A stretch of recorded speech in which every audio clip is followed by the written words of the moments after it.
Hello అండి, నేను doctor Bharathi Kolla, consultant endocrinologist, Visakhapatnam.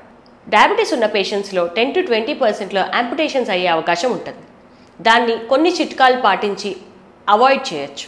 అవేంటో తెలుసుకుందాం. ఫస్ట్, మీ షుగర్స్ అనేవి ఖచ్చితంగా కంట్రోల్లో ఉండాలి. సెకండ్, స్మోకింగ్ లాంటి వాటి జోలికి వెళ్ళొద్దు. థర్డ్, మీ ఫుడ్ కేర్ అంటే రోజు గోరువెచ్చటి నీళ్ళతో పాదాలను కడుక్కోవడం, దానికంటూ ఒక సెపరేట్ టవల్ పెట్టుకొని నీట్గా మొత్తం కంప్లీట్గా డ్రై అయ్యేంత వరకు తుడుచుకోవడం. రోజు ఏదైనా కట్స్ ఉన్నాయా, క్రాక్స్ ఉన్నాయా, లేదు అంటే ఏదైనా అల్సర్ లాగా ఫామ్ అయ్యిందా అనేది చూసుకోవడం. ఒకవేళ అలా ఫామ్ అయితే ఇమ్మీడియట్గా డాక్టర్ని కలవండి. నెక్స్ట్, మాయిశ్చరైజర్, రెగ్యులర్గా మాయిశ్చరైజర్ అనేది అప్లై చేసుకోండి. అప్లై చేసేటప్పుడు ఎప్పుడు వేళ్ల మధ్యలో అప్లై చేయకండి.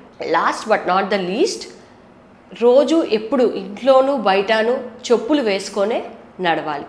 ఇవన్నీ ఫాలో అవ్వడం వల్ల మీకు డయాబెటీస్ వల్ల వచ్చే ఫుడ్ ఇన్ఫెక్షన్స్ కానీ, లేకపోతే న్యూరోపతి వల్ల వచ్చే అల్సరేషన్స్ని కానీ ప్రివెంట్ చేసే అవకాశం ఉంటుంది. మరిన్ని వివరాలకు meet your endocrinologist. Thank you.